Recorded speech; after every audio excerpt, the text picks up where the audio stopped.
Good morning mga taga Quezon. Ang tumama po dyan kagabi ay 18.5. So, marami pa ditong nakahagip.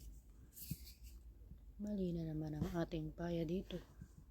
Hindi po natin to nahagip. So, ito naman po ang ating paya ngayong umaga. Ngayong umaga ay 9, 23, 27, 15 at 21. So, pwede nyo po yung pagsamasamahin, pwede nyo irambol at pwede nyo itambal sa inyong mga napiling numero ngayong umaga. So, mga taga Quezon, paalala lang po uli ang aking pong paya, igabay lang sa inyong pagtaya, walang kasiguraduhan kung yan ang lalabas o kung yan ang tatama. Dahil meron po tayong bulador. Kaya sa mga may ayaw po sa aking paya, skip nyo na lang po ang aking video at itaya nyo na lang po ang inyong mga alagang numero. So, sa mga nahingi po ng code, hindi po ako nakapagbigay kagabi. Ako po ay mayroong ginawa uli. So, hintay-hintay lang po uli. Doon po sa mga nahumihingi ng code sa inbox.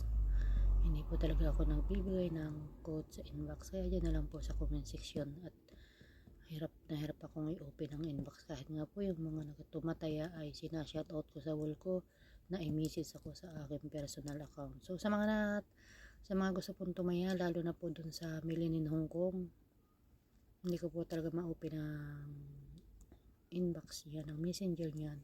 So, hanapin nyo po yung personal account ko na Milin sa Abedra. Doon po kayo mag-message. At pwede nyo po akong i-call out na meron po kayong message para po ma-open ko ang spam. Kasi po minsan pumupunta ron or minsan po ay talagang andun lahat kayo sa message request. So, hahanapin ko pa po kayo kung kayo ay mag-message.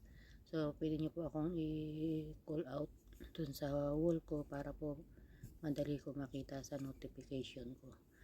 Kasi, tulad kahapon may tumatayad na sa sa Milin in Hong Kong. Hindi ko po kita ma-open pero nakikita ko po ang notification na tumataya ka. So, yun lang po.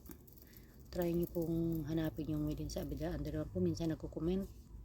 Andun po sa wall ko, tinatag ko para po makita ninyo.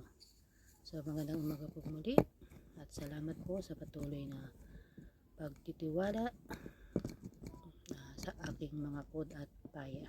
So, magandang umaga ulit sa inyong lahat yan mga taga Quezon.